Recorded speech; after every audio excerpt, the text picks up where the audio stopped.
Good afternoon, everyone, and welcome back to my YouTube channel. As promised, this is the video where I'm going to take you through how much actuaries earn. But before we get to that, please check out my previous video, otherwise, you're going to be very lost. So I'm going to start with just the roadmap, quick, fast, and then I'm going to get to the salary data, which is actually the meat of this video. All right. So we said TASA is the first level straight after being a student.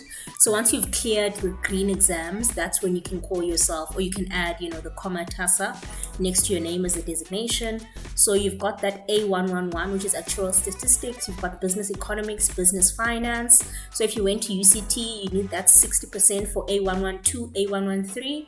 And then you have the exemption. Same thing for actuarial statistics, which is your stats 1 and 2, if I'm not mistaken. And then FinMaths is a standalone. Again, that's a 60% there.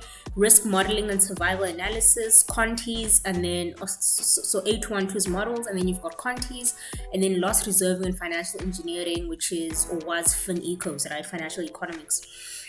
And then you skip ARM because that's an A3, and then you've got your normative skills, right, which is your foundation APP. So that gets you TASA. So that's level 1.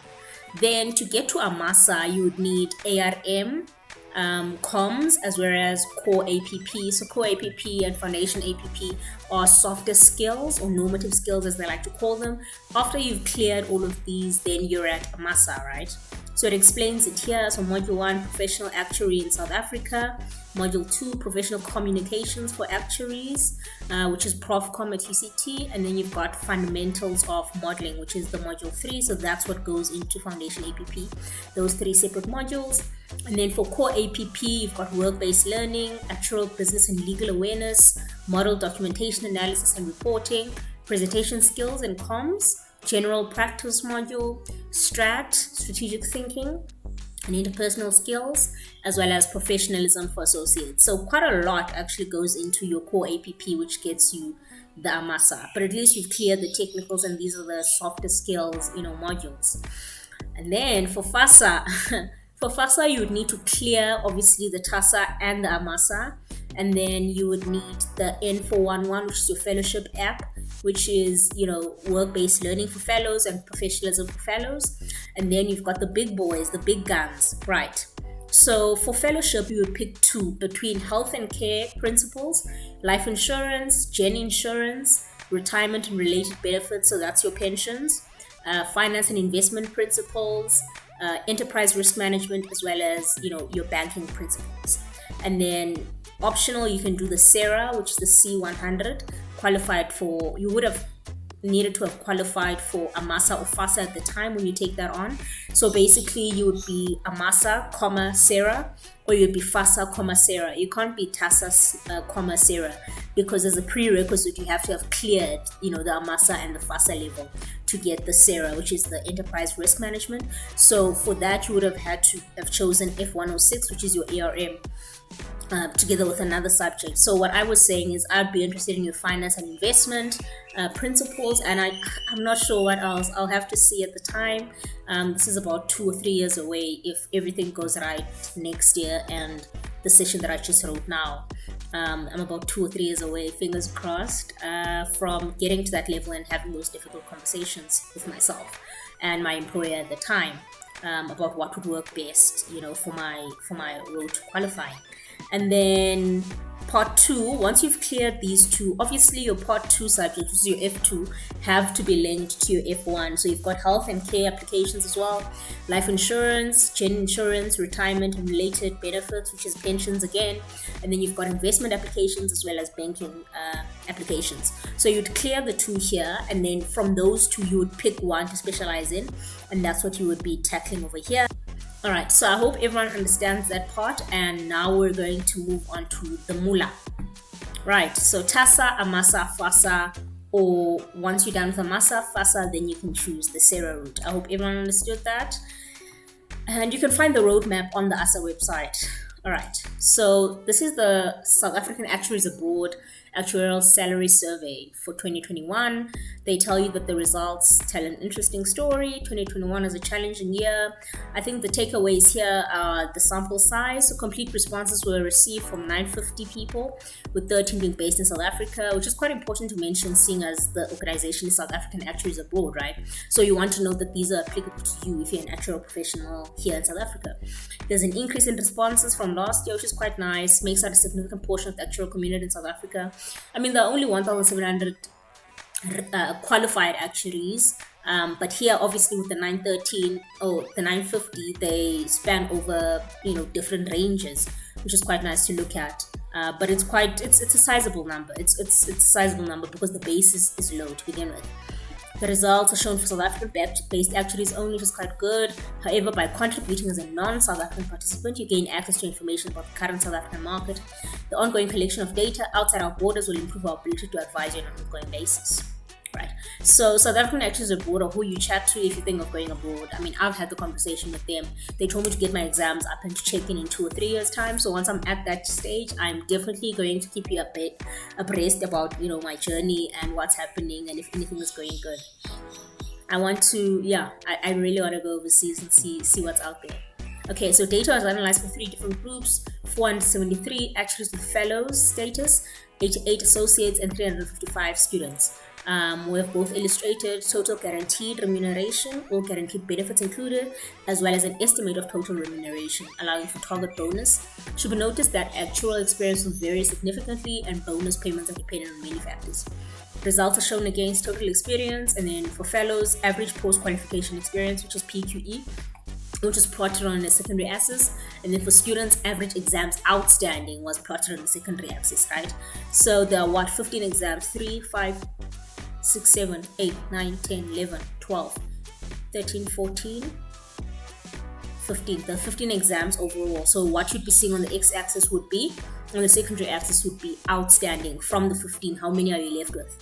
Then to reduce outliers, we're only covering 25th to the 75th percentile. So they're not showing the people at the bottom as well as the people at the top, which is quite nice, right, for distribution purposes. And then it should be noticed that salaries can vary and that job responsibilities and performance are key factors in remuneration level. We know this already. Okay. We're happy to discuss your specific circumstances as an employer or employees on a one-on-one basis. You just need to reach out. That's the information. Those are the people that you want to chat to. Ooh, look at those fassas. All right, so this one has a Sarah, which is the enterprise risk management. Okay, let's look at fellows. That's what we're aiming for. Mind you, these are 2019 numbers, so I would grow them by about 4% 3 times. So I'd grow them by about 10 to 12%, simply because 2020 wasn't the greatest year. So a lot of companies didn't pay above inflation or inflation, linked, increases as well. So just to note that these aren't current numbers. These are numbers that you would have gotten from 2019, and then they got the survey in 2020, and they finalized and published the study in 2021. So that's just something to keep at the back of your mind. All right, so for fellows, this is the aim, this is the goal, this is where we're trying to get to. Total remuneration guaranteed or guaranteed benefits included. If you have less than 4 years, you're earning about, let's say, 800,000, right? Because we're doing median, which is the blue line, so 800,000. And then at the higher end, you've got over 18 years of experience, and then that's 14 post-qualification, experience. That means that you studied for 4 years and then you qualified, or you worked for 4 years whilst you were studying, and then you qualified about 14 years ago. So these people are earning median just over 2 million. Let me get my calculator out. Calculator, let's see, 2 million. 2 million divided by 12. That's about 166,000. 166, obviously this is total remuneration, so it's not 166 monthly. It is basically probably 120,000 annually or 120,000 monthly, and then you've got your bonus structure in it. So that's quite important to keep in mind. But it's good money. I mean, the higher end can go up to what? 2.4 million, and then on the lower end they're earning just above 1.750. That's still good. That is solid. I can't wait until I qualify. Okay, some general results or comments on the results. Guaranteed remuneration increases steadily with years of experience, as expected. This is also true within each group. And for example, even though we have group 4 and 5 years of experience, actuaries with 4 years can expect to earn less than those with 5 years. So they're basically saying there's a big difference between those two. And then guaranteed remuneration increases steadily with years post-qualification experience. This is also true within each group, and actuaries that took longer to qualify can expect to earn less than those who qualified quickly. To be expected. PQE has less impact on guaranteed remuneration at higher years of experience. And guaranteed remuneration ranges are narrow when careers start off, but they widen as experience and performance are rewarded later, which also makes sense, right? Because at the beginning, you're the same as everyone else, you all graduated from the same university, but as you come into the workplace and you prove yourself, then there's a big difference between what you're earning and what your colleagues are earning. Okay, and then the median guaranteed remuneration recovered for most experienced groups follows last year's low increases, as I was saying, COVID, etc., but generally remained more subdued than what was expected, with increases broadly tracking inflation upwards, and in most cases not correcting for the previous year's low or zero increases, which is sad. Then the median guaranteed remuneration increased for most groups, with a weighted average increase of 6%, compared to annual CPI of about 5.5 that was last reported by Stats in December. The most significant increase in median guaranteed remuneration was seen in the experienced group of 8 to 10 years, and they experienced about 12%. And then the most notable exception is for the experienced group with 4 to 5 years, where the median guaranteed remuneration decreased slightly by 1%. So total estimated remuneration for fellows again, also just above 750 if they have less than 4 years of experience, and then median at about 2.5 million. Total estimated, okay, they've got a bunch of comments on these results as well. So going forward, I'm only going to look at guaranteed, not the total as well. So now we're looking at associates. So associate actuaries are the AMASA level. This is that, AMASA. So we're looking at the blue people now, who've done the technical and ARM as well as comms and this core APP, right? Okay, so associates was split. We decided to split the results between associate actuaries and students for more meaningful comparison. I'm glad they did that. We only had 88 data points, so the data is quite thin, but this was more than double the data points last year. Presenting useful results to reduce the impact of outliers, but to give a reasonable feel. They also showed or discarded, the tail end at both ends, right? The tail end, yeah. We have illustrated both. I'm assuming it's normal distributed. That's why I'm chatting like this. We've illustrated both, total guaranteed, which all guaranteed benefits included, and an estimate of total remuneration, which allows for target bonus, share allocations, and other benefits. It should be noted that actual experience will vary significantly, and bonus payments are dependent on many factors, of course, as always. No adjustments have been made to the target bonus amounts provided by respondents or to the amounts of long-term incentives to allow for future growth or decline.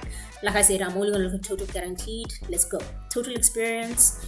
Total guaranteed, associates guaranteed by total years of experience. So for less than 6 years, you're expecting about 700,000.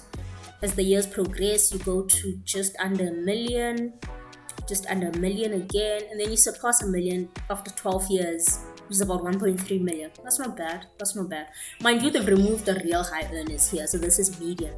Median is basically what you and I can aim for. You understand? If you're just someone sitting looking from the sideline, median is a good range. Average isn't good because average can be pulled down by outliers, even though they did try and remove them. But median is nice. It's a solid number to look at. Some comments on the results. Guaranteed remuneration increases steadily with years of experience, to be expected. And then the ranges are lower for the first 11 years, but widen as experience and performance are rewarded later. We're going to skip total estimated remuneration. And then students. All right, that's the one I'm interested in. So this year, as in 2019, they've split the data in 3 groups: fellows, associates, and students. This section only covers the students, excluding associates. To reduce the impact of outliers, but to give a reasonable feel for the range of salaries at different levels of experience, We have shown the ranges from the 25th to 70th percentile and graphed the median for the full data range. We have also illustrated both total guaranteed and an estimate of total remuneration. No adjustments were made. Results are shown against total experience and average exams outstanding when plotted on the exam curve. Oh, sorry, on a second curve. So this is student. Student is everyone who's green, which is your assa, and without the blue. So you have any of these exams. Awesome. So with less than 2 years of experience, this is 3 years ago, you could have expected a salary of about 400,000. Average number of exams outstanding, 2. I'm not sure if I'm reading the secondary axis correctly. Okay, no, I am because it goes down. So if you've got 5 or 6 exams outstanding, then that's what you can be expecting. But if you, am I reading this correctly? It says 1.2 million. If you've got 5 exams outstanding, yeah, I don't think I'm reading that axis correctly. I'm gonna go with the experience because I think I'm not fully understanding the average exams outstanding and how that's linked to. Oh, that's actually not linked to the money. The average exam is only linked to total years of experience. So with less than 2 years of experience, they have typically about 6 exams outstanding. And then for greater than 14 years, they typically have about 4 years of exams outstanding. Those are basically the guys or the ladies that have decided, I don't need to write exams. I actually know quite a few in my job. There are quite a lot of them in banking. They're the people that have decided they don't need to pursue it. They don't have the time for studying. They don't have the capacity, and they just leave the path, right? So those are the ones that you're seeing here. They've got tons of experience. They obviously know their work. They just don't feel the need to qualify and get that designation. And then you've got the people in the middle who are probably like me, just struggling along. So what's basically saying here is total years of experience, that is about 700, just above 700. So this thing is basically saying I'm earning, let's say 720,000. I don't know, is it true or is it not true? We'll never know. But yeah, students guaranteed salary, so this doesn't include your bonus structure. It's basically saying with 5 years of experience, I'm earning 700,000. It's saying with 4 years of experience, I was earning 650. 3 years, about 580. 2 years, about, I want to say 500. Less than 2 years, about 420. Just getting into the industry. So that's basically how we're reading this. And then some comments. Guaranteed remuneration increases steady with years of experience as expected. In general, guaranteed remuneration increases steady with every exam passed. Students with more outstanding exams can expect to earn less than those with fewer exams outstanding to qualification. Makes sense, especially if you're working in a life insurance company or a company that values, exams. Outstanding exams have less of an impact when guaranteed at high years of experience. Guaranteed remuneration ranges are lower or are narrow when career starts off, but widen as experience and performance are rewarded later, as to be expected. Alright, average number of exams outstanding initially reduced but then seem to flatten out after 5 years of experience, suggesting that students rather focus on work commitments after 5 years in the office than on passing exams. That's exactly what I was saying. Interestingly, the median guaranteed remuneration appears to remain under pressure for students, with a weighted average increase of only 0.2. However, when we look at students with more than 2 years of experience, the weighted average increase was 5.4, which is similar to what was observed for fellows and associates. The median guaranteed remuneration for students with less than 2 years of experience reduced by 14.5. This after a significant increase was observed last year. The large decrease partly offsets last year's increase, but is also due to a decrease in the average number of exams outstanding. Okay, so more people studied during COVID. Additionally, this group includes nearly a quarter of student participants and heavily influences the weighted average increase for students in total. In past years, this group only included about 10% of all student participants. So they've got more data. That's good. That's good. I'm going to skip total, estimated remuneration simply because it's very subjective, because bonus structures are subjective, like I said. So it's not something that you can really tie to, because different people from different organizations approach those things differently, right? Alright, so demographic information. This is always an interesting one. That's always very interesting because if you watch my, if you watch my journey, part one, where I talk about my actual journey, I went into actuarial science because of the prestige and because uh, um, South African actuaries were few, and it was a highly rewarding career, and that's how they sold it to me when I matriculated, and that is still the case. And I matriculated about eight, no, 10. I matriculated about 10 years ago. So it's quite, it's. I don't know. Obviously, it's good for me and you because it's more opportunity, but it's also like, how has very little changed in 10 years' time? How is it that these companies can still go to, to high schools and say the same thing they said 10 years ago? I mean, are we working hard enough to qualify straight out of varsity? Are we incentivized to qualify as Black professionals in the actuarial space? I don't know. I don't know what the conversation should be. I don't know what the conversation is. Demographic information, some further analysis has been performed on the data, but due to the volume, it's not possible to illustrate the results in the same way as in the earlier part of the report. To help understand the underlying data, they illustrate graphically practice area, location, management experience, gender, and BE status. So fellows by practice area, I'm just going to make this a bit smaller. Yeah. Okay, so they're basically showing that the 61% of actuaries, fellows at least, are in life assurance, which makes sense, right? And then you've got about 5% in investments. You've got 12% in short-term insurance. I think I'd be interested in short-term insurance simply because you can model something and then you can still be around for it to see if it works or not. Whereas with life insurance, you put in a product and then how do you know that it works? You have to wait, 60, 70 years for your book to die to see how it performed. So I don't know. And then you've got then you've got about 5% that is that the dark blue? Retirement funding. You've got about 4% in banking, then 6% in healthcare. What's the 1%? 1% in data science, and then you've got another 5% in investments, right? So those are just the fellows, though. Students and associates, okay, this I'm keen on. So students and associates, a lot of us are in short-term insurance, a lot of us are in life assurance, about 8% in life, what is that? In banking, 8% in banking. So it seems like students and associates like banking, but then when it gets to fellow status, they move on to, the traditional life assurance. We've got 6% in other, 4% in investments, data science, 2%. That's tiny. And it gets even tinier in data science. Yeah, 2 and then 1%. Okay, so the comments are that roughly half of the total participants work in the life industry.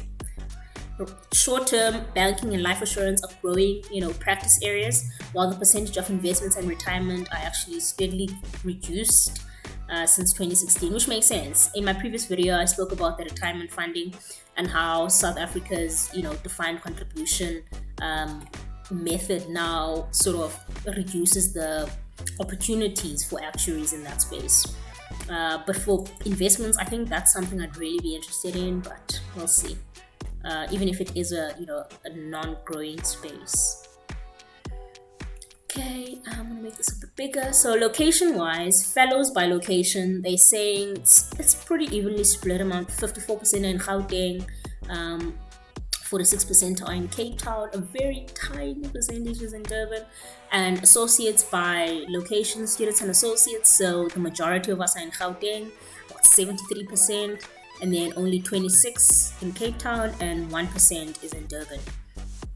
So the comments are like 54% of fellows are based in Gauteng, while 46% are in Cape Town. 73% of associates and students are based in Gauteng, while 26% are based in Cape Town. So this suggests that there are more opportunities for associates and students in Gauteng than in Cape Town, but it also supports the perception that relatively more fellow actuaries prefer Cape Town as location when they settle to raise a family. Management experience, managers as proportion of respondents per work experience band. Alright, so less than 4 years, mostly fellows that have managerial experience, and very few associates. This sort of makes sense, right, when you're reading this. Obviously, if you have more than 18 years of experience, then you can be a fellow or an associate. So my manager is here. So my manager is a student and associate, and he's been working for about 14 to 18 years. Yeah. Clearly demonstrates the increasing management responsibility for actuaries as they progress in their career. It was clear that the larger potential bonus ranges and therefore packages were more common for those that had a significant number of staff reporting to them. So that's where the money is at.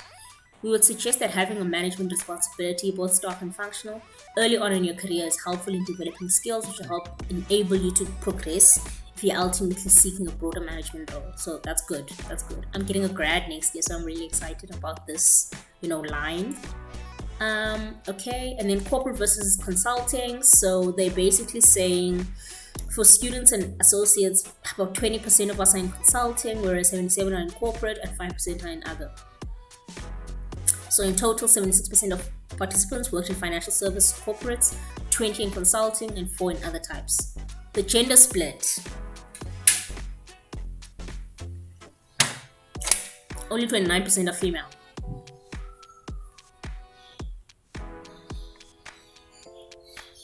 Yeah. BE status. Only 3% are black fellows and 23% black students and associates. What I would have loved is a cross between gender and your BE status. So basically, how many African black females are there? How many African black males there are? So that would have been quite interesting for me. And then comments on this. So comparison of remuneration levels of the various BE status groups is exceedingly difficult due to the sample size. That would have been quite interesting to see for obvious reasons. And then the number of fellow black South African actuaries participating in the survey was too low at 3% to allow any meaningful comparisons. And even at student level, any meaningful comparison had to also allow for experience and exam progress. And by then, the data was too sparse, which is understandable. And it's encouraging to see the steep increase in the number of black South African students relative to the fellow members. So what they're basically saying is the 3 versus the 23%. So a lot of us are trying, but very few of us are actually, getting through. The demographics of the respondents are fairly similar to those from the previous surveys. It's encouraging to notice that the increase in EE students and associates 46% when compared to last year's 38%. So more of us are actually contributing to the survey. So I contributed to the 2021 one, which will probably be published in 2022 or 2023. So this is South African Actuaries Abroad, and this is how much actuaries earn in South Africa. Please chat to me in the comments. Let me know what you're thinking. Especially if you're an actuarial student, especially if you're in the actuarial professional, I would love to know where you think you are relative to the survey. I'd love to know what you think about the statistics, what you think about the numbers. Why do you think fellows are moving to Cape Town from Gauteng? Do you agree that it's because they want to, raise children? Basically, what do you think of the numbers? What do you think about the fact that there are only 3% black, professionals? And why do you think that there are more of us trying, so at associate and student level, but very few, coming out at the end? And in general, what do you think about Durban? Possibly, why isn't that pie getting bigger? Why aren't there more opportunities in Durban? I mean, I went to Durban in March and I loved it there, but why is it that there's a concentration in location to Joburg and Gauteng? I mean, we work from home, so should location be split like this still? Why aren't there, opportunities in Nelspruit? Why aren't there opportunities in the other smaller, provinces? Seeing as we're knowledge workers and we don't actually physically need to be at the office, which is what COVID, pinpointed. So yeah, let's engage, let's chat, let's see what's what. These are interesting numbers. I don't know how, I don't know if I agree with them. Actually, I don't have to agree. That's not how statistics work. But these are interesting numbers. It's nice to look at this and see that if I, sit down at my desk, I work hard, I could actually get to about 2 million in the next couple of years. Let's say with 6 years, okay, 8 to 10 as a fellow. I don't know. But 2 million is doable, which is good to see. And obviously, by the time I qualify as a fellow, it'll probably be way more than 2 million. But it's nice to aim at it because at the end of the day, we're not volunteers. We are in it for the money. Thank you for watching thus far. Like, subscribe, and let's engage. Let me know what you're spending your 2 million on as a FASA, and a qualified actuary watching this video. Thanks for tuning in. Tando, the struggling actuarial profession. I'm out.